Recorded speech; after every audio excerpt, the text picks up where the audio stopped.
In the merciless expanse of the American frontier, where law bends to the will of the ruthless, an old tracker named James Blackwood lived a quiet life with his most unusual family, a pack of trained wolves. For years, the locals whispered about the mysterious rancher who could command these fierce predators like they were his own blood. But the Hawkins Gang, notorious outlaws fresh off a string of brutal raids, saw his peaceful ranch as just another easy target. They came at midnight, torches blazing, thinking they'd found themselves a helpless victim. Instead, they ignited something far more dangerous than any fire. They awakened the hunter in a man who'd spent decades teaching wolves the art of the kill. Before we jump back in, tell us where you're tuning in from.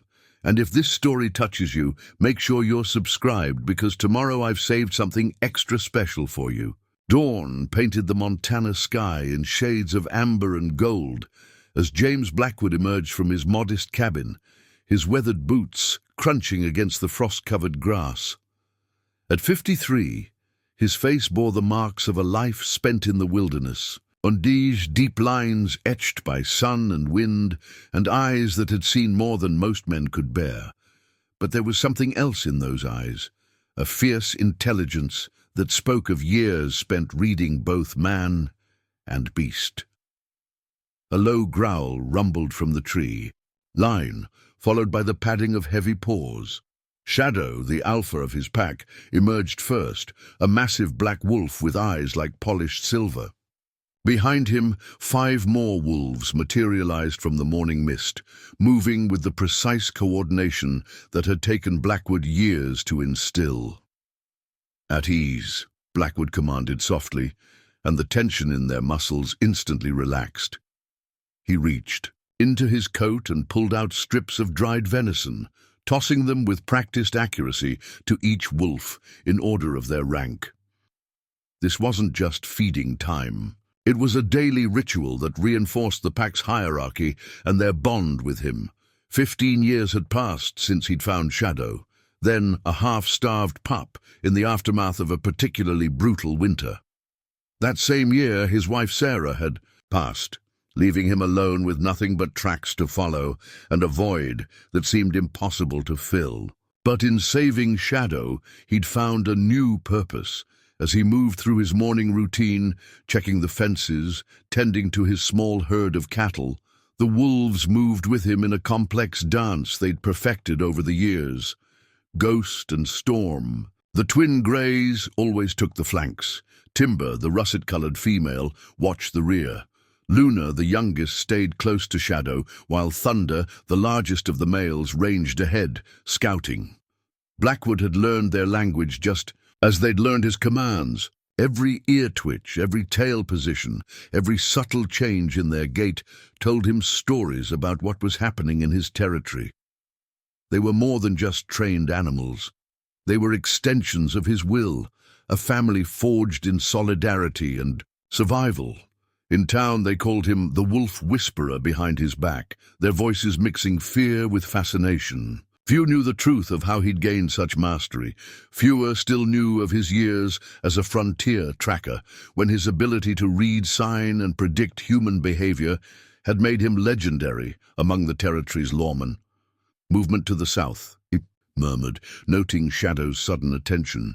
The alpha's ears had pricked forward, his posture alerting the others. Blackwood reached for his spyglass, scanning the distant ridge where the wolves' attention was focused.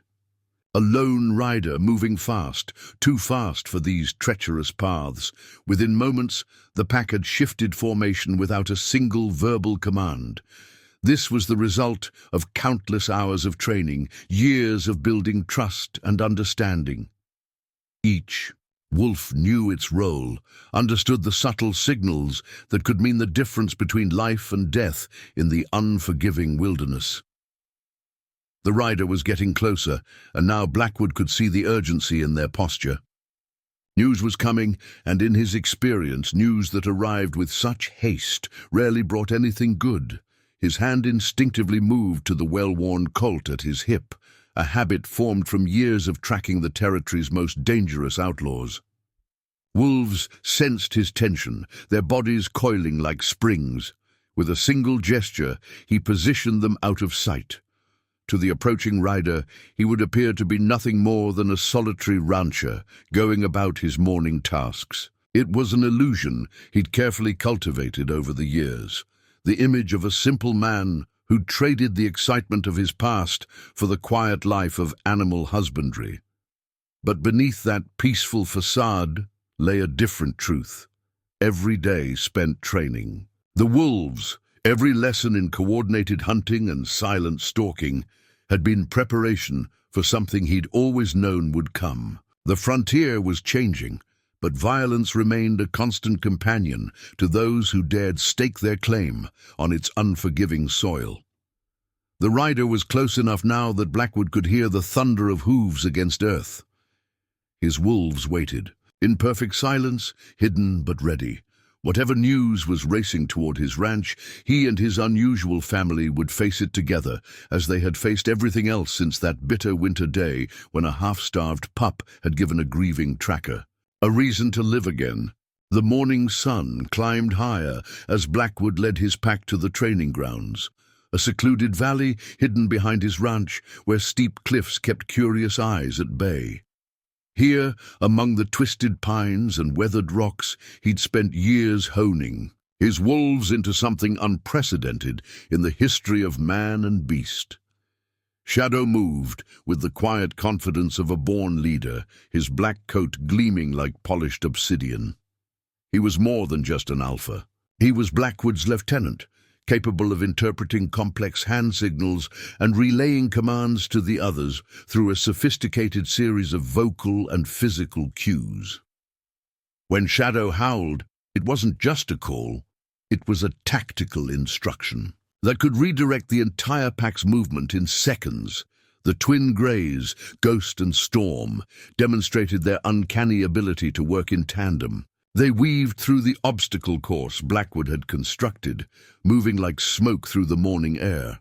Ghost specialized in silent approaches, his paws finding purchase on the softest ground, while Storm excelled at pursuit, his powerful legs capable of maintaining top speed over punishing terrain. "Show me the pincer," Blackwood commanded softly. Without hesitation, the twins split apart, circling wide around an imaginary target. Their coordination was perfect, the result of thousands of hours of practice. They could trap a fleeing enemy between them, cutting off escape routes with a precision that had taken years to perfect. Timber, the russet female, showcased her own specialty. Her keen nose could track a scent through rain, snow, or the aftermath of fire. She'd once followed a week-old trail for 20 miles, never losing the spoor despite crossing 3 streams. Now she moved through the training ground, her nose working the air, cataloguing every new scent that had entered their territory overnight. Luna, though youngest, had perhaps the most unusual gift. She could sense fear, reading the subtle changes in human behavior that signaled mounting panic. Blackwood had discovered this ability during a tracking exercise when she'd anticipated a cornered fugitive's desperate attempt to ambush them. Her warning had saved lives that day, and since then he'd refined her talent into a crucial early warning system. Thunder, the largest of the males, was their heavy hitter. Massive even by wolf standards, he could bring down a full-grown elk alone. But it was his intelligence that truly set him apart. He understood complex sequences of commands, could adapt tactics on the fly, and had an almost supernatural ability to anticipate Blackwood's needs in the heat of action. As the morning wore on, Blackwood ran them through increasingly complex drills. The wolves moved like a single organism, splitting and reforming, executing flanking maneuvers and coordinated attacks. They could herd targets, set up ambushes, and even create diversions, skills that went far beyond normal wolf behavior. "Hold," Blackwood called out, and the pack froze instantly. He'd spent months teaching them this command, the ability to remain absolutely still, regardless of provocation. It was a skill that could mean the difference between a successful ambush and a premature confrontation. Each wolf had their own training routine, tailored to their strengths. Shadow worked on command and control, practicing the subtle variations. In his howls that could redirect the pack's movement, the twins refined their synchronized hunting patterns, while Timber worked complex scent puzzles that Blackwood prepared before dawn. Luna practiced reading human behavior using townspeople, heard by Blackwood, who would act out various scenarios. Her ability to distinguish between genuine threat and harmless anxiety had saved them from unnecessary confrontations more than once. Thunder, meanwhile, focused on power and precision, learning to moderate his tremendous strength according to the situation. But it wasn't all tactical training. Blackwood understood that their bond went deeper than mere obedience. Each wolf received individual attention, quiet moments where he reinforced their trust and affection. He knew their personalities, their moods, their quirks, Shadow's dignified pride, the twins' playful competition, Timber's maternal instincts toward Luna, and Thunder's gentle giant nature despite his fearsome capabilities. This wasn't just a pack of trained animals. They were family, bound by something, stronger than blood, a shared purpose, and absolute trust. As the morning's training session wound down, Blackwood watched them rest in the dappled sunlight, their chests heaving from exertion, but their eyes alert and satisfied. He'd created something unique here, something that combined the natural abilities of wolves with human tactical thinking. But more than that, he'd forged a unit that could face whatever dangers the frontier might throw at them. What he didn't know then, as the sun climbed toward noon, was just how soon those skills would be put to the ultimate test. The town of Millbrook consisted of little more than a main street, a handful of weathered buildings, and enough secrets to fill a library. As Blackwood rode in on his sturdy bay horse, Shadow and Thunder flanking him invisibly in the tree line, he could feel the tension in the air. Townsfolk hurried about their business, speaking in hushed tones, their eyes darting nervously toward the northern road. "Jim!" a voice called out from the doctor's office. Sarah Matthews stood in the doorway, her graying hair pulled back severely, medical bag in hand. She was the only person in town who knew the full truth about his past, and more importantly, about his wolves. "You'd need to hear this." He dismounted, noting how the locals gave him a wide berth. 15 years in the area hadn't softened their wariness of the wolf man. The whispers followed him up the wooden sidewalk, tales of his supposed dealings with dark forces, of midnight rituals beneath the moon. If they only knew, the truth was far more remarkable than their superstitions. Inside Sarah's office, the familiar smell of herbs and medicines filled the air. She closed the door behind them, her face grave. "The Hawkins Gang hit the Henderson place yesterday. Burned it to the ground." Blackwood's jaw tightened. "Casualties. John Henderson took a bullet, but he'll live. His wife and kids were in town, thank God." Sarah pulled out a chair, gesturing for him to sit. "But that's not why I called you here. They're asking about you, Jim, about your ranch." His mind raced back 20 years to his days as a frontier tracker. He'd crossed paths with the Hawkins clan before, a family of ruthless outlaws who'd carved out a bloody reputation across 3 territories. Marcus Hawkins still leading them? His son now, Caleb. Sarah's voice dropped lower. "They say he's worse than his father ever was. No conscience, no mercy. And he's got twice the men his daddy had." A memory surfaced. A young Caleb Hawkins watching with dead eyes as his father gunned down a shopkeeper. Even then, Blackwood had sensed something twisted in the boy. How many men? 15, maybe 20. They'd been working their way through the valley, hitting isolated ranches. But the way they're asking about you... She hesitated. "They know something, Jim, about your past." Outside, a wolf's howl echoed faintly, Luna's warning call. Someone was watching the doctor's office. Blackwood moved to the window. His movements casual but his senses alert. A rider at the end of the street, trying too hard to look uninterested. "Your timing's still sharp," Sarah noted, reading his reaction. "You never really retired, did you? All these years training those wolves?" "Preparing," he corrected. "The frontier's changing, Sarah, but not fast enough. There'll always be predators." She touched his arm gently. "You're not that same tracker anymore, Jim. You've built something here, something unique. Don't let old ghosts drag you back."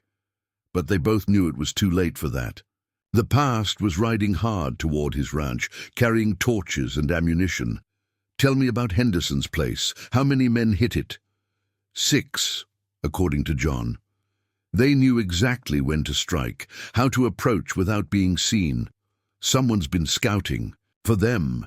Her meaning was clear. There was a traitor in town. Blackwood thought of his wolves, of the countless hours spent training them, of Shadow's leadership, Thunder's power, the twins' coordination, Timber's tracking skills, and Luna's ability to sense danger.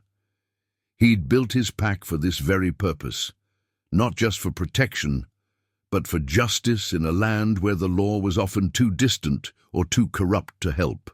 "You're going to fight them, aren't you?" Sarah's voice held both concern and understanding. She'd been there in the aftermath of his wife's death, had watched him transform grief into purpose through his work with the wolves. "No," Blackwood replied, checking his pistol with practiced ease. "I'm going to hunt them, same as I did in the old days, but this time," he smiled grimly, "this time I've got better trackers." A commotion erupted outside, shouts and the thunder of hooves. The Henderson boy burst into the doctor's office, out of breath. "Riders coming! The Hawkins Gang! They're heading for Blackwood's ranch." Sarah grabbed her medical bag. "Jim, whatever you're planning—" But he was already moving, his stride, purposeful.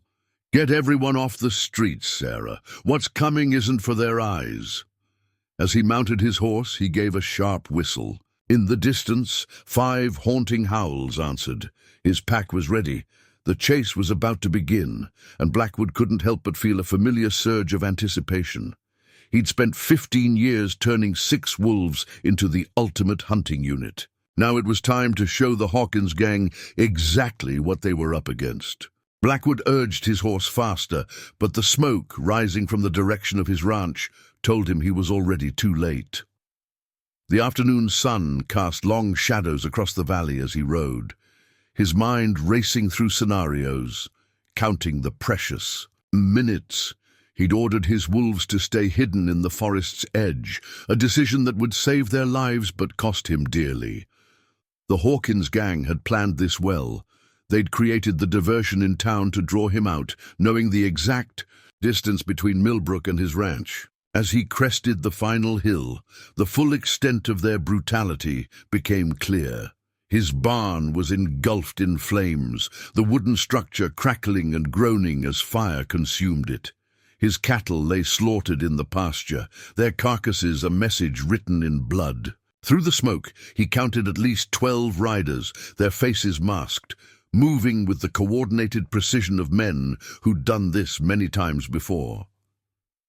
A shot rang out, and Blackwood felt the searing pain of a bullet grazing his shoulder. He threw himself from his horse, rolling behind a fallen log as more shots peppered the ground around him. They'd been waiting for him. "That's far enough, tracker," a voice called out. Young, cruel, carrying the authority of command. "Caleb Hawkins. 20 years ago, you hunted my father like an animal, tracked him for 3 weeks across the territory. Remember?" Blackwood pressed his hand against his bleeding shoulder, his mind calculating angles and distances. He could make out shapes through the smoke, men positioning themselves to flank him. "I remember he died like one too," he called back, knowing the words would enrage the young gang leader. The response came in the form of more gunfire, closer this time. They were tightening the noose. Through the chaos, Blackwood caught glimpses of their operation, the precision of their movements, the way they covered each other. This wasn't just revenge. It was an exhibition of power. "Burn it all!" Caleb's voice rang out. "Every last building, every fence post." Let everyone know what happens when they stand against the Hawkins Gang." The heat became unbearable as they set fire to his cabin. Blackwood watched 15 years of his life go up in flames. The training equipment for his wolves, the journals documenting their progress, the last photographs of his wife. Each crackling beam felt like a physical blow. A bullet found its mark, tearing through his leg. Blackwood stumbled, catching himself against a smouldering fence post. The pain was intense, but he forced himself to stay conscious. He could hear them approaching, their boots crunching on the burning debris. "Did you really think you could retire?" Caleb emerged from the smoke like a demon, revolver aimed at Blackwood's chest. He was younger than his father had been, but his eyes held the same cold emptiness. "A man like you, the legendary tracker who brought down the worst outlaws in the territory." Blackwood saw movement behind Caleb, more gang members emerging, their guns trained on him. The young leader's face split into a cruel smile. "You're a relic, old man. The frontier's changing. It belongs to men like me now." The blow came from behind, a rifle butt to the back of his head. Blackwood fell forward, his vision blurring. Through the haze of pain and smoke, he heard Caleb's final words. "Let him burn with the rest of it. Let them find whatever's left tomorrow." As consciousness faded, Blackwood focused on one thought. His wolves were safe, hidden in the forest as he'd commanded. His last sensation was being dragged and thrown into the burning ruins of his barn, the sound of hooves and cruel laughter fading into the distance. The Hawkins gang rode away victorious, leaving behind what they thought was a dead man in a burning ranch. They didn't notice the 6 pairs of eyes watching from the tree line, didn't hear the low growls of fury as their pack leader lay motionless in the flames. They had no way of knowing that their true nightmare was just beginning. Through the haze of pain and smoke, Blackwood felt teeth gently gripping his collar, dragging him from the burning wreckage. Shadow and Thunder worked in tandem, pulling their master to safety while the other wolves formed a protective circle. Around them, the cool night air hit his lungs like a blessing, clearing his mind enough to assess the damage. His leg was badly wounded, his shoulder still bleeding, and burns covered his left side. But he was alive, something the Hawkins gang would soon regret. Luna whined softly, pressing against his good side, while Timber began licking his wounds with careful attention. "Good. Good pack," he managed to whisper, his voice hoarse from the smoke. The wolves had followed his last command perfectly, staying hidden until the gang was gone. Now, in the flickering light of his burning ranch, he saw the rage in their eyes, a mirror of his own fury. Sarah appeared like a ghost through the smoke, medical bag in hand. She'd followed him from town, knowing he'd need help. "Don't talk," she ordered, already cutting away his burned clothing. "They think you're dead. Let's keep it that way for now." As she worked on his wounds, Blackwood watched his wolves. They were already moving with purpose, Ghost and Storm circling the perimeter, while Shadow stood guard. Even now their training held, each one knowing their role in crisis. Through the pain of Sarah's ministrations, a plan began to form. "The gang will split up," he said through gritted teeth as she stitched his leg. "Standard procedure after a raid this big. They'll scatter, meet up later at a predetermined spot." His years of tracking outlaws had taught him their patterns, their habits. "You're in no condition to go after them," Sarah protested. But there was resignation in her voice. She knew him too well. Blackwood reached out to Shadow, who came immediately to his side. "I don't need to be." His hand rested on the alpha's powerful neck. "I've spent 15 years preparing them for this. Each wolf knows how to track, how to hunt, how to coordinate with the others." The pack gathered around him as he spoke, their eyes reflecting the dying flames of his ranch. They could smell his blood, sense his pain, and their usual disciplined calm had been replaced by a controlled fury. These weren't just trained animals anymore. They were weapons waiting to be unleashed. "Timber," he called softly. The russet female approached, nose already working the air. He pulled a bloody rag from one of the gang members from his pocket.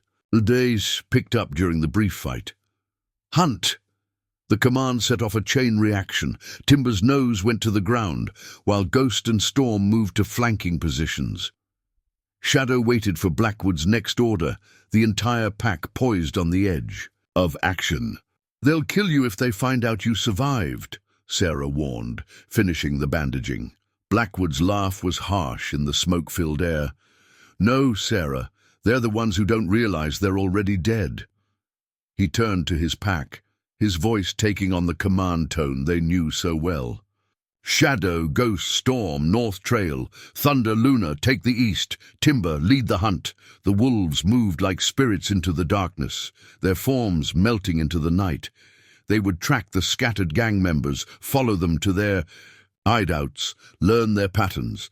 And when the time was right, when the outlaws had relaxed into false security, thinking their victory complete, that's when the real hunt would begin. Sarah helped him onto her horse. "You need proper medical attention."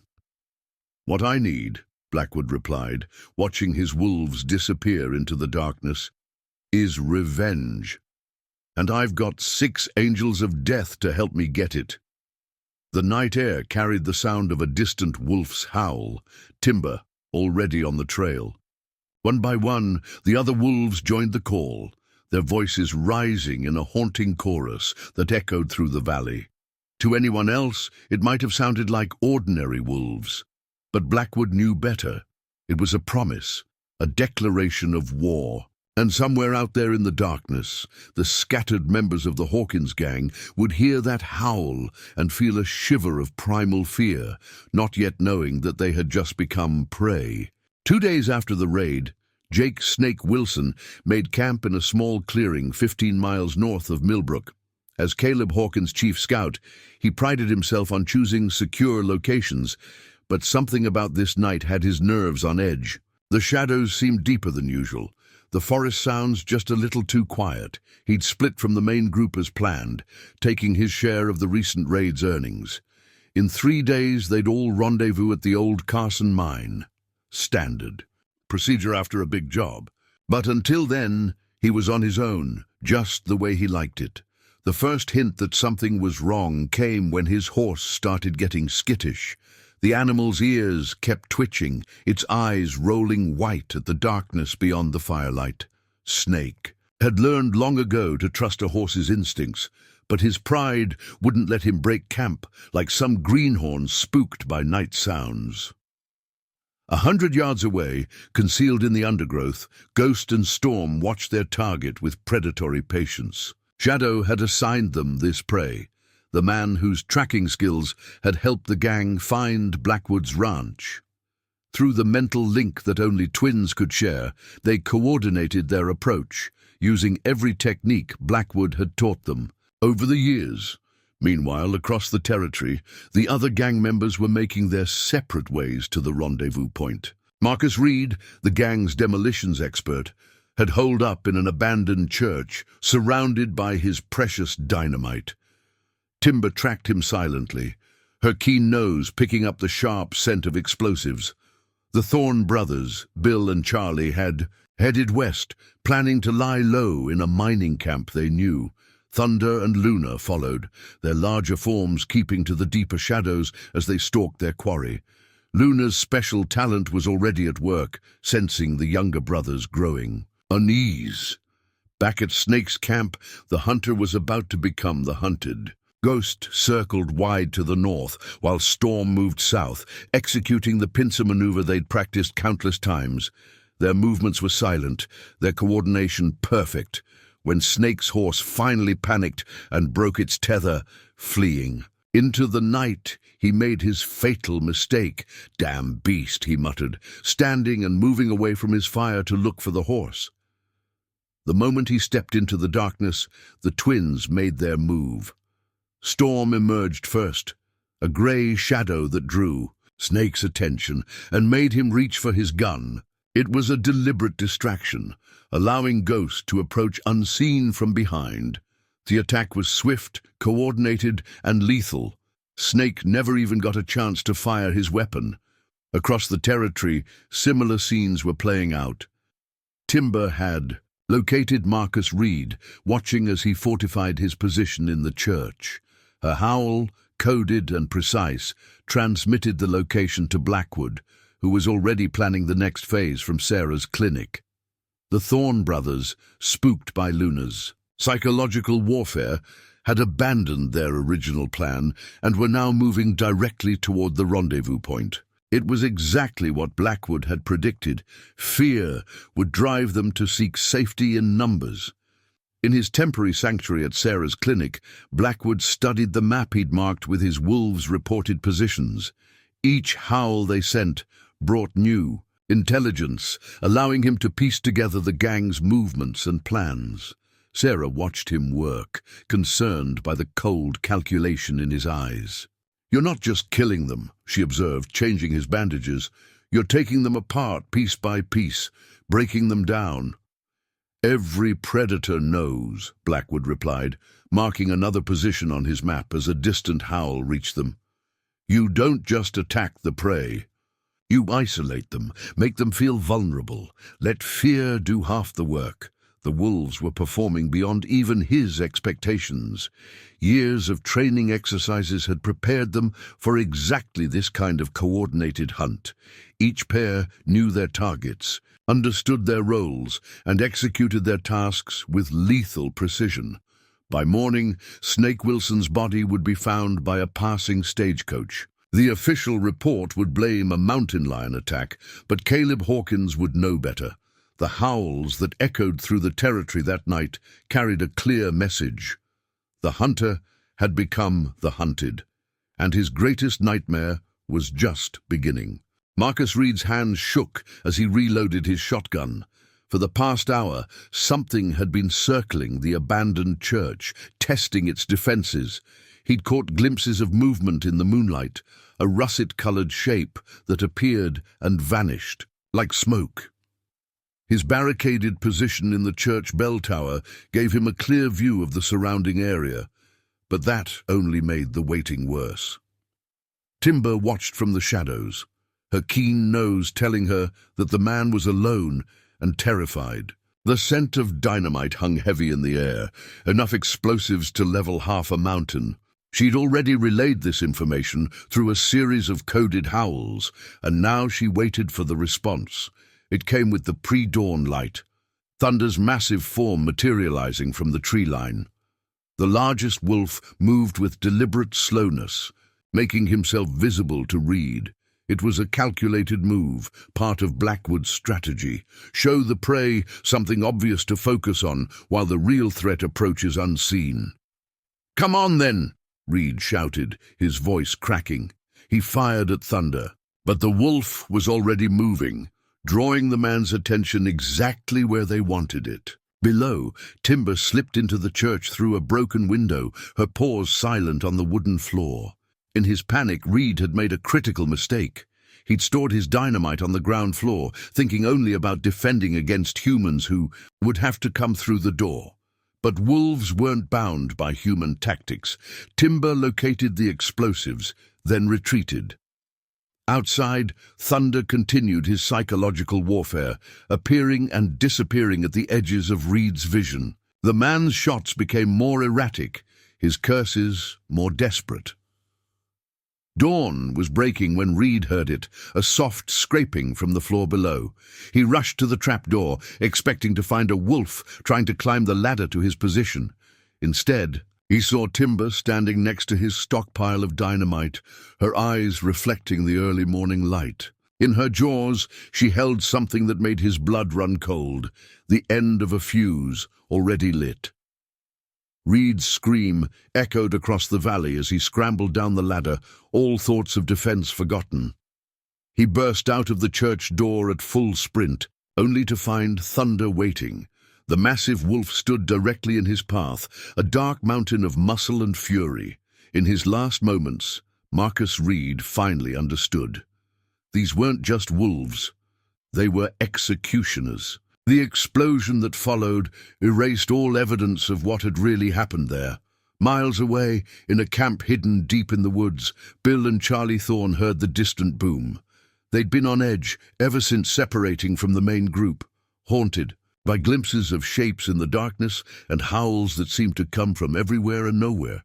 "We should have never hit Blackwood's place," Charlie muttered, stoking their campfire higher against the morning chill. "Something ain't right about that man." "Shut up," Bill snapped, but his own hands were unsteady as he checked his rifle for the 100th time. "Snake'll be at the rendezvous point tomorrow. We just gotta make it till then." Neither brother saw Luna ghosting through the underbrush, reading their fear like an open book. Each time they'd tried to sleep over the past 2 days, she'd crept closer, letting them catch just enough of a glimpse to keep them awake, on edge. Now they were exhausted, making mistakes. Thunder joined her silently, his massive form a sharp contrast to her sleek shape. The wolves communicated through subtle gestures and body language, coordinating their final approach. The brothers had unknowingly walked into a natural box canyon, with high walls on 3 sides and only one way out. "Did you hear that?" Charlie's voice was barely a whisper. Bill raised his rifle, scanning the trees. The wolves had them exactly where they wanted them.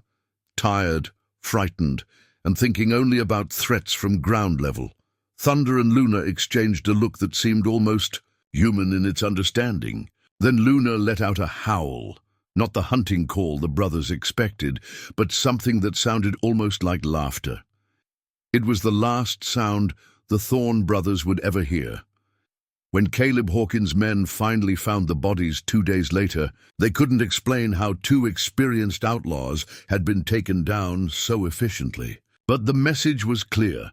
The Hawkins Gang was being hunted by something that didn't fight like any normal predator.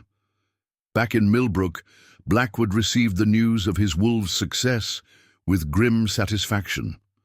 3 of Hawkins's key men eliminated, and the gang still had no idea what they were really facing.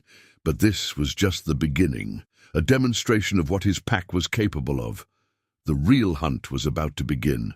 Caleb Hawkins paced the floor of the Carson Mine's main chamber, his boot heels echoing off the rough-hewn walls.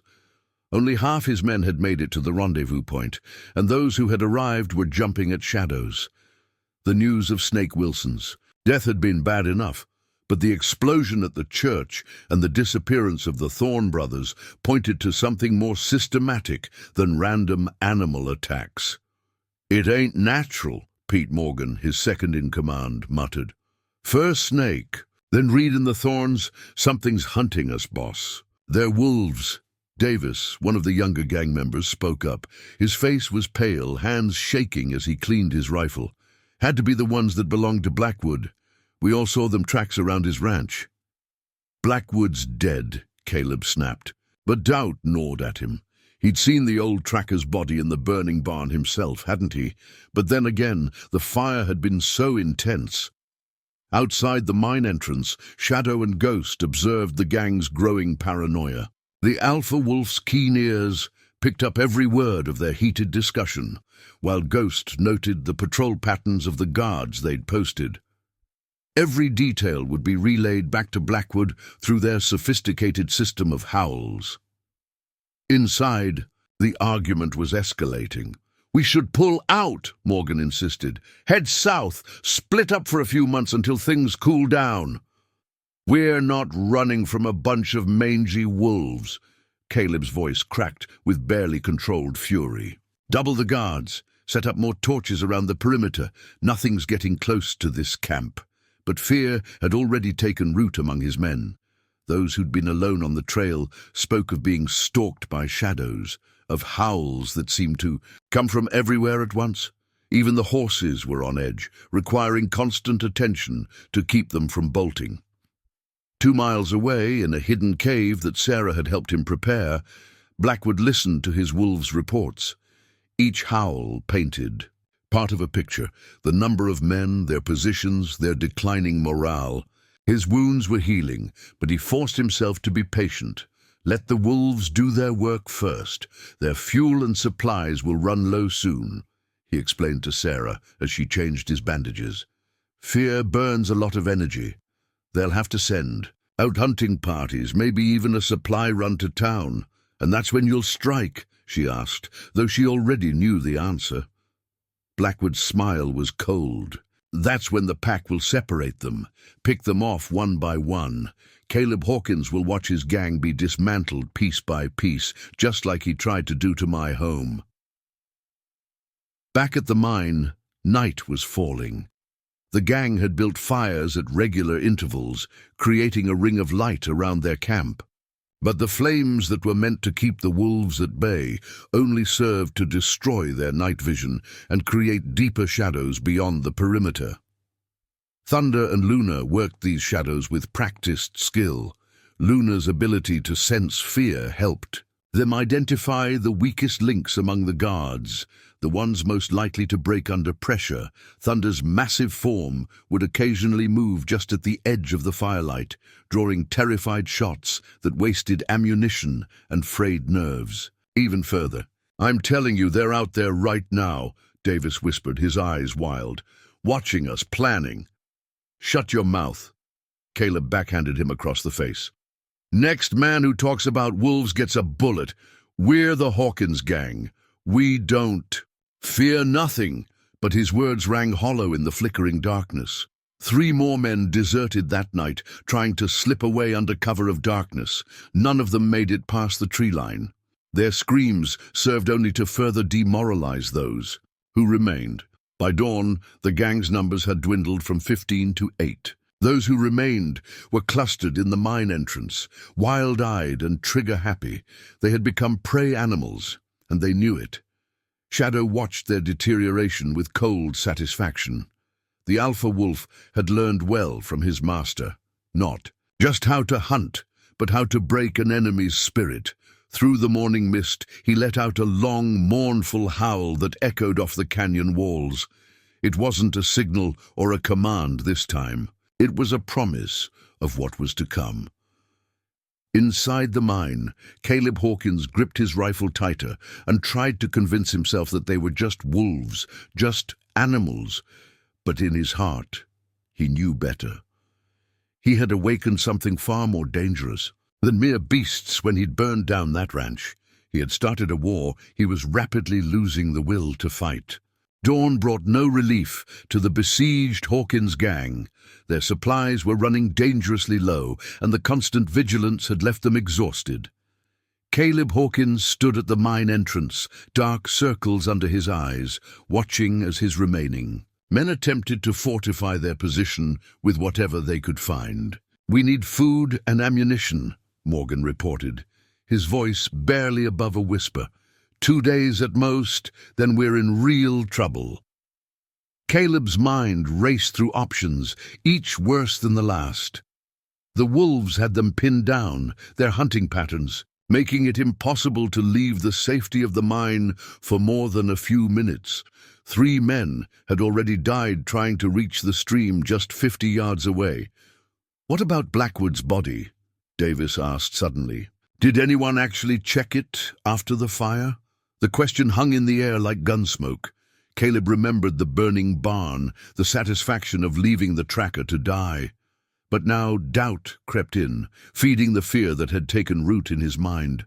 Mile away, concealed in the rocky outcroppings, Timber and Storm watched the gang's movements. Every shift change, every nervous conversation, every failed attempt to break the wolves' perimeter was noted and communicated back to Shadow, who relayed the information to Blackwood through their sophisticated signaling system. "They'll have to make a supply run soon," Blackwood told Sarah as he checked his healing wounds. He'd moved his observation post closer to the mine, operating from a hidden cabin that gave him a clear view of the valley. "When they do, they'll send their best. Riders, probably try a feint to distract the wolves." Sarah watched him mark positions on his map, noting how his hands remained steady despite the violence they were orchestrating. "And your pack is ready?" "They've been ready for 15 years. Back at the mine, Caleb had finally formulated a plan. "We'll split into 3 groups," he announced to his remaining men. 2 riders head south, making plenty of noise. 2 more go east, firing as they ride. Those wolves will have to split up to follow them. "And the rest of us?" Morgan asked. "Already seeing the flaws in the plan. We head straight for town. Hit the general store, get what we need, and anyone who gets in our way becomes an example." Caleb's eyes had taken on a fevered gleam. "It's time to remind these people who we are." None of them noticed Luna ghosting through the shadows at the edge of their camp, reading their fear and desperation. The young wolf had already sensed their breaking point approaching, and now she watched them prepare for their desperate gambit. The plan was set in motion at noon, when the wolves would have the least advantage. The first group thundered south, shooting wildly into the air and drawing thunder and storm into an easy pursuit. The eastern group followed minutes later, with Ghost and Timber seemingly falling for the diversion. Caleb led the main group straight for Millbrook, feeling a surge of confidence as no wolves appeared to challenge them. The trap was perfect in its simplicity. Divide the pack, create enough chaos to slip through their perimeter. What they didn't know was that Shadow and Luna had never moved from their positions. The alpha wolf had been waiting for exactly this moment, when desperation would drive the gang into making a crucial mistake. The 2 diversionary groups never made it more than a mile. Thunder and Storm ran their quarry straight into a box canyon, while Ghost and Timber demonstrated why they were Blackwood's elite hunting pair. No shots were fired, no bodies would ever be found. Caleb's group rode hard for town, their horses lathered and breathing heavy. They were halfway there when Luna's howl pierced the air. Not a hunting cry, but a signal. Ahead of them, Shadow emerged from behind a boulder, standing directly in their path. The horses reared in panic, throwing 2 riders. The others fought to control their mounts as more howls echoed from behind them. Turning back, they saw Luna materializing from the brush, her young face masks in silent fury. "It's just 2 wolves," Caleb screamed, raising his rifle. "Ride them down!" But his men had reached their breaking point. In their fear-addled minds, every shadow now held deadly teeth. Every rustle of leaves promised violence.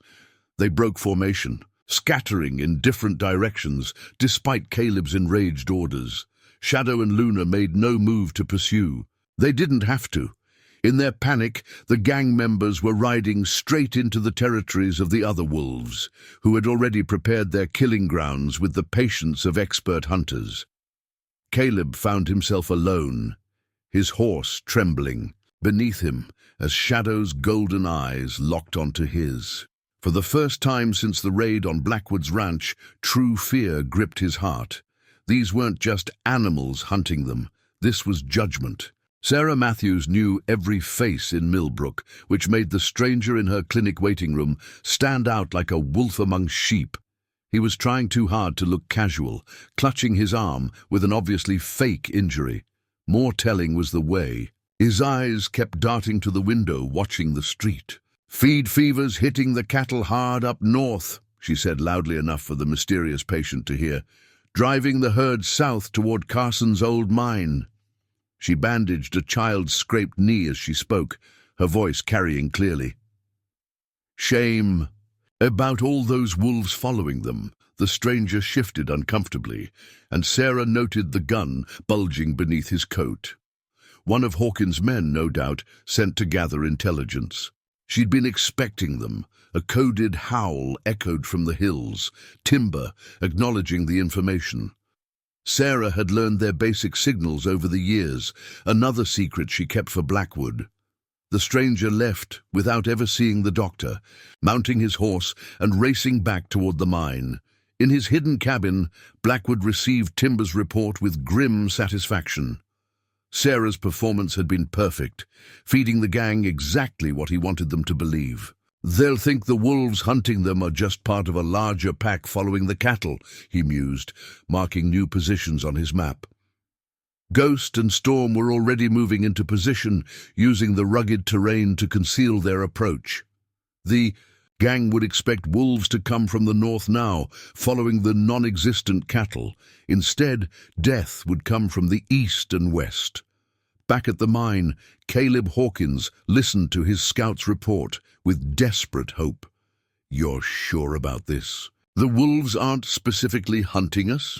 "That's what the doctor said," the scout confirmed, still catching his breath. "Just some wild pack following the herds south. We've been jumping at shadows for nothing." Morgan wasn't convinced. "What about Snake? The thorns? That wasn't random wolf behavior." "Shut up." Caleb's composure was cracking. "This is our chance. We wait until dark, then slip out heading south. Let these wolves chase cattle while we disappear with our takes." But Shadow, watching from his hidden vantage point, saw their preparations with cold satisfaction. Every move they made now was predictable, driven by fear and false hope. As darkness fell, the gang began breaking camp, believing they'd finally found their escape route. Thunder and Luna positioned themselves along the southern escape route, hidden in shadows so deep even the moonlight couldn't reach them. The gang's horses sensed them, growing skittish as their riders urged them forward. "See!" Caleb's voice carried on the night air as they encountered no immediate resistance. Just regular wolves avoiding humans like they should. They made it. Almost a mile before Ghost and Storm sprang the first trap. The twin wolves appeared simultaneously on both sides of the trail, their coordinated movements herding the gang exactly where Blackwood wanted them. "These ain't regular wolves," Morgan screamed, firing wildly into the darkness. His shots went wide as his horse reared, spooked by Luna's sudden appearance on the trail ahead. The gang scattered again, but this time each breakaway group found wolves waiting for them. Years of training exercises had prepared the pack for exactly this scenario, splitting and herding prey through carefully chosen killing grounds. Caleb found himself being driven steadily eastward, though every turn he took seemed to be his own choice. Shadow's psychological warfare was a masterpiece of subtle manipulation, using the gang leader's panic to guide him while making him think he was escaping. In his hidden position, Blackwood watched through his spyglass as his wolves demonstrated everything he'd spent years teaching them.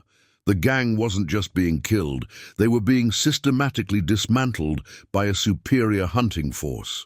Sarah arrived at his observation post just as the screaming began. "You're enjoying this," she said. Not quite a question. "No," Blackwood replied, listening to the distant gunfire grow more sporadic. "But I am appreciating their skill. Everything I taught them, every drill and exercise, it was all for this moment." Through his spyglass, he watched Shadow drive Caleb Hawkins toward the final trap. The gang leader who'd laughed while burning down his ranch was about to learn the true meaning of fear. "Your wolves won't kill him," Sarah realized, noting how the pack was deliberately keeping Caleb alive while eliminating his men. "They're saving him for you." Blackwood's smile was as cold as the mountain wind.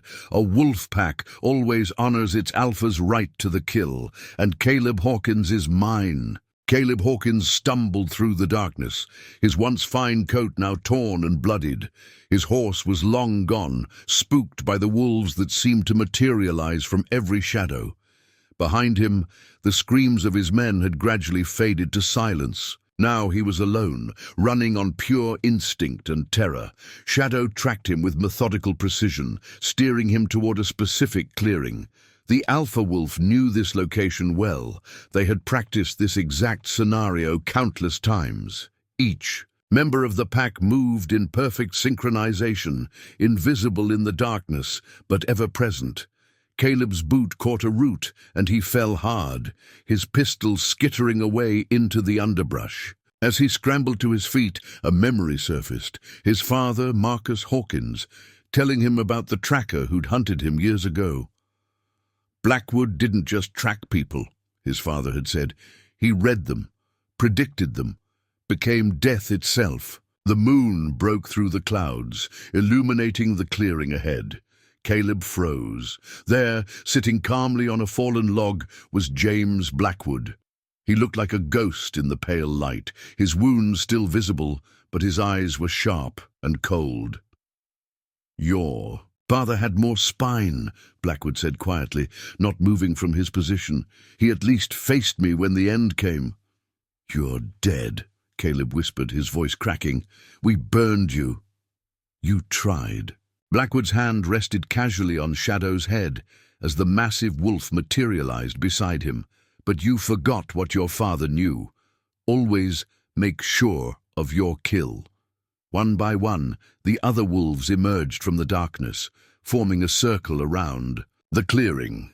Caleb spun slowly, counting them. 6 pairs of eyes reflected the moonlight, each wolf positioned with tactical precision. "What your father never told you," Blackwood continued, his voice carrying clearly in the night air, "was why I hunted him.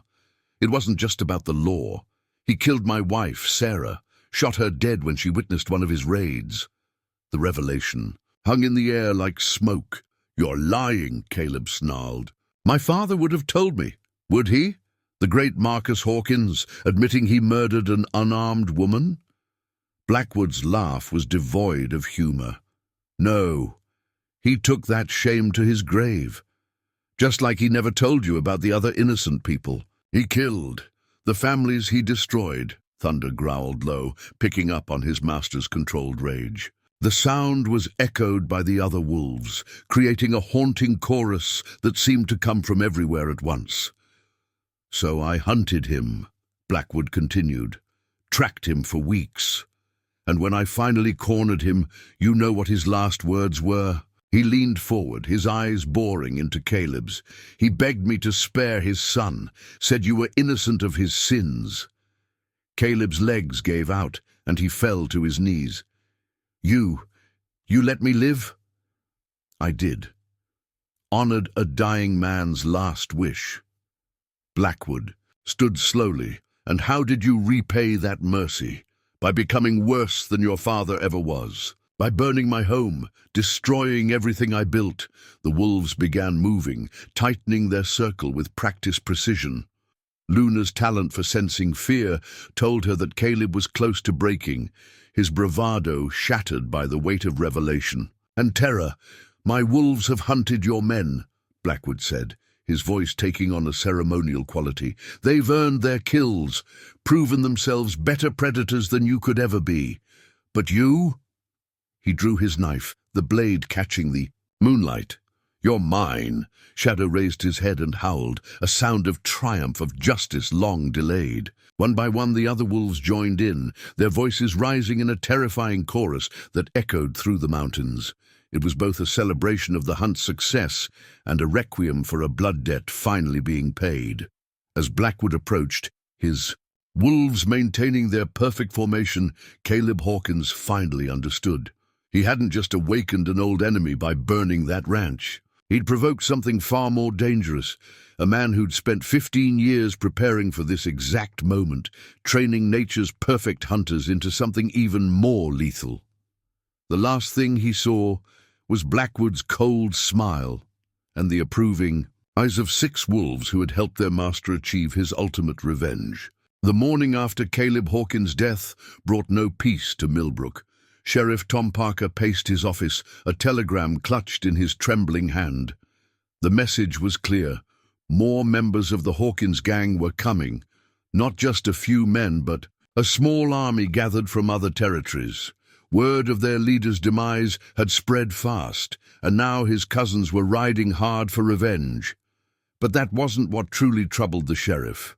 It was the second piece of news, the one that made his betrayal inevitable. They had his daughter taken from her school in Carson City. The price for her safe return was simple: deliver James Blackwood. Across town, Sarah Matthews sensed something was wrong the moment she opened her clinic. Small things seemed out of place. A chair slightly moved, her medical records disturbed. Then she found it. A small, torn piece of paper with a hastily scrawled warning from one of her patients. "They know about you. Run." She was reaching for her emergency bag when the door opened. Sheriff Parker stood there, his face a mask of anguish. Behind him, two deputies had their hands on their guns. "Tom?" she asked, though she already knew. "I'm sorry, Sarah," he whispered. "They have Emily." Meanwhile, deep in the forest, Blackwood and his wolves were resting after their night of vengeance. Shadow's ears suddenly pricked forward, catching a distant sound that humans couldn't hear. The alpha wolf's behavior instantly put the entire pack on alert. Timber arrived minutes later, moving fast despite her exhaustion. Her coded howl carried devastating news. Sarah had been taken, held in the sheriff's office under guard. More importantly, the town was filling with unfamiliar men, advanced scouts for the approaching gang members. Blackwood felt his world tilt for the second time in his life. Sarah, the woman who'd saved him after his wife's death, who'd helped him train his wolves, who'd kept his secrets all these years, was now in danger because of him. "Bring me my rifle," he told Shadow, his voice hard as iron. But the alpha wolf didn't move, instead fixing him with an intense stare. The other wolves gathered around, their posture communicating clear concern. They could sense their master was about to act on pure emotion rather than tactical wisdom. Luna whined softly, pressing against his leg. Her special talent for reading human emotion told her that Blackwood was teetering on the edge of blind rage, the same kind of reckless anger that had led Caleb Hawkins to his doom. "You're right," he acknowledged, forcing himself to think clearly. "We do this smart. We do this together." In Millbrook, Sarah sat in a cell while Sheriff Parker tried to explain. "They're holding Emily in an old hunting cabin up north. Once they have Blackwood, they'll release her. I had no choice." "There's always a choice, Tom," Sarah replied quietly. "And you've chosen to bring hell to our town. These aren't just ordinary outlaws coming. They're worse than Caleb ever was. And now you've given them exactly what they wanted, a way to draw out the one man they fear." "Fear?" The sheriff laughed bitterly. "Blackwood's just one man." Sarah's smile was cold. "No, Tom, he's a pack." Outside the jail, Thunder and Ghost observed unseen from different vantage points, counting guards and noting patrol patterns. Their intelligence would be crucial for what was to come. Storm and Timber were already tracking the scents of the newcomers in town, building a comprehensive map of enemy positions. Shadow and Luna remained with Blackwood as he formulated a plan. The approaching gang members wouldn't arrive for at least a day. That gave them time, but it also meant Sarah would be in enemy hands for longer than he'd like. "They think they can use her to control me," he told his wolves as night fell. "They don't understand what she taught me all those years ago, after I lost everything. You don't let fear of losing someone stop you from doing what's right. You use that fear to make yourself stronger, smarter, more determined." The wolves listened, intently, reading his body language and tone. They had never failed him, and they wouldn't fail him now. But this would be their greatest test, not just as hunters, but as a family protecting one of their own. In her cell, Sarah heard a distant howl and smiled. The sound carried a message that only she and Blackwood would understand. The pack was coming, and this time they weren't coming for revenge, they were coming for justice. As moonlight painted shadows across the town, 6 shapes moved through the darkness with deadly purpose. The hunters who had dismantled the Hawkins Gang were now faced with a more complex challenge, one that would require all their skill, all their training, and all their love for the humans they called family.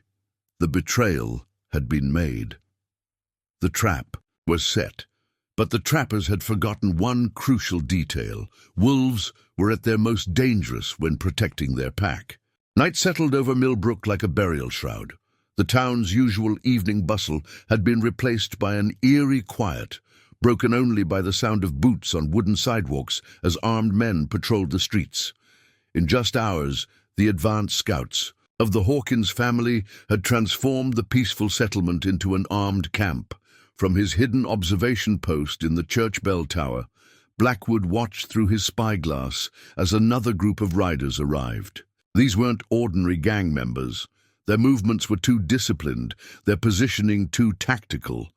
Ex-soldiers, he guessed, hired guns brought in to ensure revenge against the man who'd destroyed Caleb Hawkins. Shadow lay silent beside him, the alpha wolf's golden eyes tracking every movement below. The rest of the pack was deployed around the town's perimeter, each wolf with specific tasks.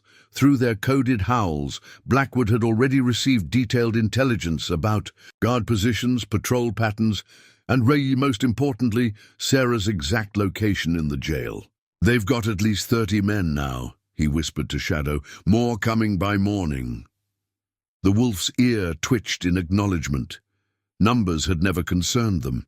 In some ways, more enemies meant more chaos to exploit. In her cell, Sarah maintained her calm demeanor, though her trained medical eye hadn't missed a detail. The guards were nervous, their fingers too tight on their triggers. These weren't hardened outlaws like Caleb's men. They were mercenaries, which made them both more professional and more likely to break when their plans went wrong. Sheriff Parker stood at his desk, unable to meet her gaze. "You don't understand, Sarah. These men, what they did to that school in Carson City just to get Emily." "I understand perfectly, Tom," she replied quietly. "You've brought wolves to our door, thinking they're just men with guns. But there are worse wolves out there, and they're coming for their own." As if in response to her words, a long, mournful howl echoed through the night. The guards stiffened, hands tightening on their weapons. Another howl answered from a different direction, then another. Soon the sound seemed to come from everywhere at once, surrounding the town in a chorus of impending doom. Thunder and storm moved like shadows through the back alleys, their huge forms somehow invisible in the darkness. They'd done this drill hundreds of times in practice, coordinated urban movement, using buildings and shadows to mask their presence. Now those skills would be put to their ultimate test. Timber worked her way beneath the jail's raised foundation, her keen nose mapping the location of every person inside.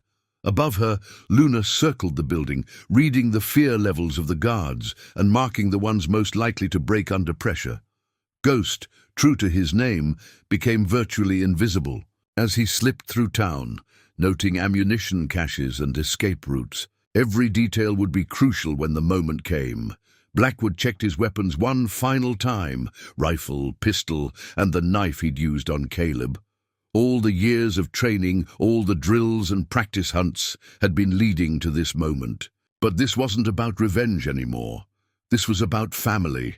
"Signal the others," he told Shadow. "It's time." The alpha wolf raised his head and let out a howl unlike any other. Not a hunting cry or a positioning signal, but a call to war. 5 answering howls came back, each one carrying the same message: ready. In her cell, Sarah smiled. She knew that sound, knew what it meant. The pack was no longer hunting outlaws in the wilderness. They were about to demonstrate what 15 years of training could accomplish in the confines of a town. Above Millbrook, storm clouds gathered, promising darkness deeper than any normal night. Perfect conditions for wolves who had learned to become living shadows, who could move through the dark as easily as men moved through daylight. The hired guns positioned their sentries, laid their traps, and prepared their ambushes. They had the numbers, the weapons, and a fortress of buildings to work with. By all military logic, they held every advantage. But they didn't understand what they were truly facing. This wasn't going to be a battle between men.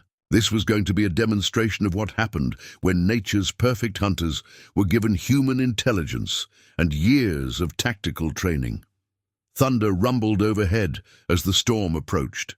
In the darkness, 6 pairs of eyes gleamed with deadly purpose. The night belonged to the wolves, and the hunt was about to begin. The storm broke over Millbrook with biblical fury, sheets of rain reducing visibility to mere feet. Lightning flashed, illuminating the empty streets in harsh bursts that played tricks on the guards' eyes. Every shadow seemed to move, every darkness held teeth. Thunder's massive form crashed through the window of the general store, sending 3 guards sprawling in a shower of glass and splintered wood. Before they could raise their weapons, the huge wolf was gone, vanishing into the rain-swept darkness. But the damage was done. Shots rang out, voices shouted in panic. "Contact at the store," someone yelled. "Get more men over there." Exactly as planned. While attention focused on Thunder's dramatic attack, Ghost and Storm slipped through the shadows behind the jail. Their movement was perfectly synchronized, a dance of death they'd practiced countless times. 2 guards died silently, their bodies dragged into darkness before they could cry out. Inside her cell, Sarah heard the commotion and prepared herself. Years of watching Blackwood train his pack had taught her their methods. This wasn't random. Violence.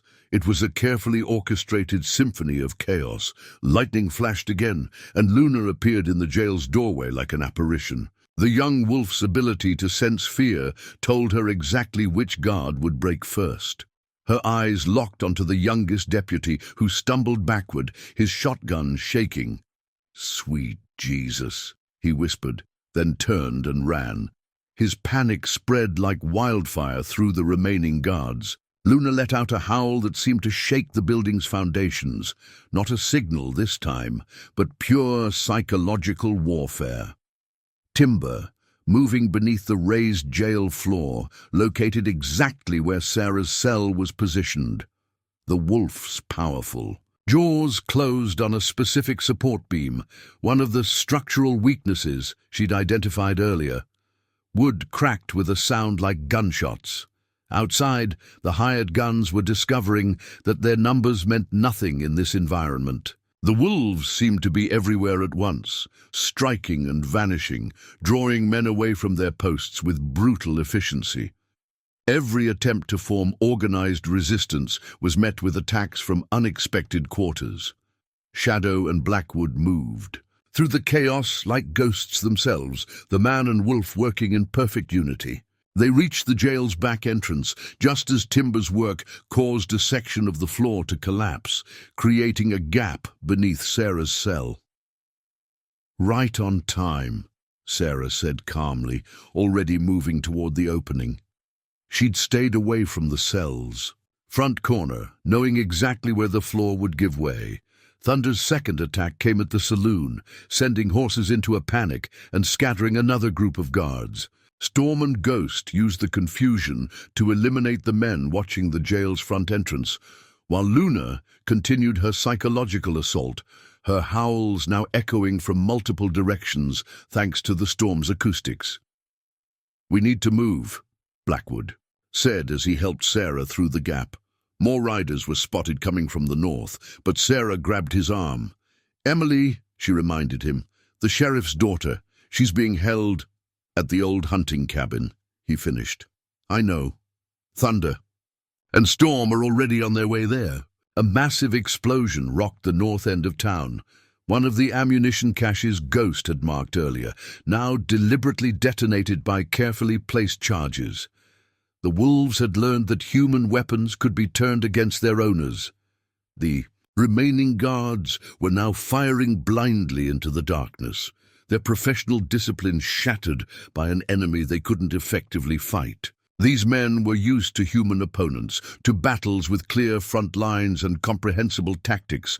Nothing in their experience had prepared them for this. Shadow's howl cut through the chaos, a clear command that every wolf recognized. As quickly as it had begun, the attack seemed to cease.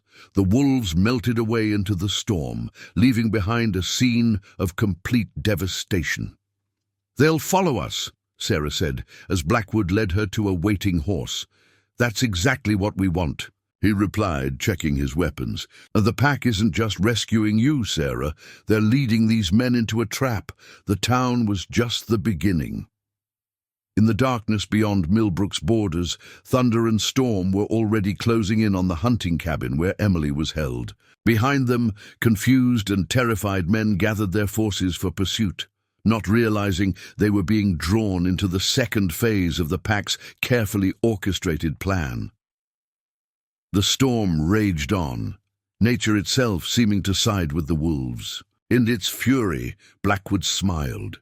Everything was proceeding exactly as they'd trained for all these years. The hired guns thought the worst was over, that they'd survived the wolves' attack. They had no idea that the real hunt was just beginning. The hunting cabin crouched in darkness, its windows glowing with faint lamplight. Inside, 4 men guarded Emily Parker, confident in their isolated position. They'd been chosen specifically for this task, hardened criminals who wouldn't hesitate to harm a child, but they hadn't counted on facing hunters who could see in the dark. Thunder's attack came from above, the massive wolf crashing through the cabin's wooden roof like an avenging spirit. In the chaos that followed, Storm slipped through a window, her sleek form a blur of lethal precision. The guards barely had time to reach for their weapons. Emily, tied to a chair in the corner, watched with wide eyes as the wolves executed their attack with surgical efficiency. These weren't the savage beasts from campfire stories. They moved with calculated purpose, their coordination almost beautiful in its deadly grace. Miles away, Blackwood led the main pursuit group into a carefully prepared killing ground. The hired guns followed his trail exactly as expected, their confidence growing as they thought they were chasing a desperate man. "Spread out," their leader Mason Hawkins ordered. "He's leading us to the high canyon." Shadow, running alongside Blackwood's horse, let out a series of short howls, positioning signals for Ghost and Timber, who were already moving to cut off any escape routes. The wolves had used this terrain for training exercises countless times. Every rock, every tree, every shadow was a weapon in their arsenal. The first volley of gunfire came from behind, Mason's men opening up as soon as they spotted Blackwood's silhouette against the skyline. But their target suddenly vanished, his horse continuing riderless. A shadow seemed to multiply in the darkness, appearing to attack from multiple directions at once. "It's a trap!" someone screamed, but it was too late. Ghost and Timber emerged. From their hidden positions, their coordinated attack, driving the hired guns toward a steep ravine. Men and horses alike panicked, some plunging over the edge in their desperate attempt to escape. Mason Hawkins found himself isolated, his supposedly elite force scattered by opponents they couldn't effectively fight. Through the chaos, he spotted Blackwood approaching on foot, Shadow at his side. "You're supposed to be dead," Mason snarled, raising his rifle. "Caleb said he left you burning." "Your family never was good at finishing what they started," Blackwood replied calmly. Behind Mason, Luna emerged silently from the shadows, her presence sending his horse into a panic. The gang leader hit the ground hard, his rifle spinning. Away into the darkness, around them, the sounds of battle were fading. The hired guns who hadn't fled were being systematically eliminated by the wolves, their superior numbers meaning nothing against hunters who owned the night. "You killed my nephew," Mason said, drawing his pistol as he stood. "Destroyed our family's reputation." "Your family destroyed itself," Blackwood countered. "The moment you decided to target innocent people, the moment you threatened a child." The news of Emily's rescue reached them via a long howl from Thunder, the signal they'd practiced for mission success. Mason's face went pale as he realized his last leverage was gone. "What are you?" he whispered, his pistol shaking. "What kind of man turns wolves into soldiers?" Shadow growled, the sound echoed by the other wolves as they emerged from the darkness. They formed a circle around Mason, 6 pairs of eyes reflecting the moonlight like judgment made manifest. "Not soldiers," Blackwood corrected, drawing his knife, the same one he'd used on Caleb. "Family, the kind that avenges its own, the kind that protects the innocent, everything your family forgot how to be." Mason fired, the shot going wide as Luna's sudden snarl broke his nerve. Before he could squeeze the trigger again, Shadow struck. The alpha wolf's attack was precise, disarming the gang leader without killing him. This prey belonged to their master. "My wife," Blackwood said, advancing with deadly purpose. "Sarah, Emily Parker, all the innocent lives your family has destroyed. It ends tonight." The wolves watched in respectful silence as Blackwood delivered justice with the same clinical efficiency he'd taught them. Mason Hawkins' last thoughts were of how thoroughly he'd underestimated his enemy, not understanding until too late that he wasn't facing just a man with trained animals, but a hybrid force of human intelligence and wolf instinct. Thunder and Storm's return howls confirmed Emily's safe delivery to her father. The sheriff's daughter would never know exactly what had happened this night, but she would always remember the wolves who had freed her, not as monsters, but as heroes. The pack gathered around Blackwood as the night's work concluded. Their mission was complete. Sarah rescued, Emily saved, and the last threat to their family eliminated. In the distance, the few surviving hired guns fled into the darkness, carrying with them a story that would become legend, a warning to any who would threaten the wolf handler of Millbrook Valley. Dawn broke over Millbrook, revealing the scale of the night's violence. The town bore the scars of the wolves' tactical assault, broken windows, bullet-riddled walls, and empty streets that still echoed with the memory of chaos. But amid the destruction, hope emerged with the rising sun. Emily Parker ran into her father's arms, her ordeal over. Sheriff Parker held his daughter tight, tears streaming down his face. Behind them, Sarah Matthews watched with quiet satisfaction, her medical bag ready to tend to the few wounds Emily had suffered during her captivity. The wolves, Emily said, her voice filled with wonder rather than fear. They weren't scary at all. They knew exactly what to do, like angels with fur. Thunder and Storm stood at a respectful distance. Their usual fierce demeanor softened as they watched the reunion. These wolves, who had torn through hardened criminals hours before, now projected an almost gentle presence, understanding instinctively that their role had changed from warriors to guardians. Blackwood approached the sheriff slowly, shadow at his side. The lawman couldn't meet his eyes, shame and gratitude warring on his face. "I betrayed you," Parker said quietly, "put everyone at risk." "You acted to save your daughter," Blackwood replied. "The only real betrayal would have been standing aside while innocent people suffered. That's what separates us from them." His gaze drifted to where Mason Hawkins' body lay. Justice finally served.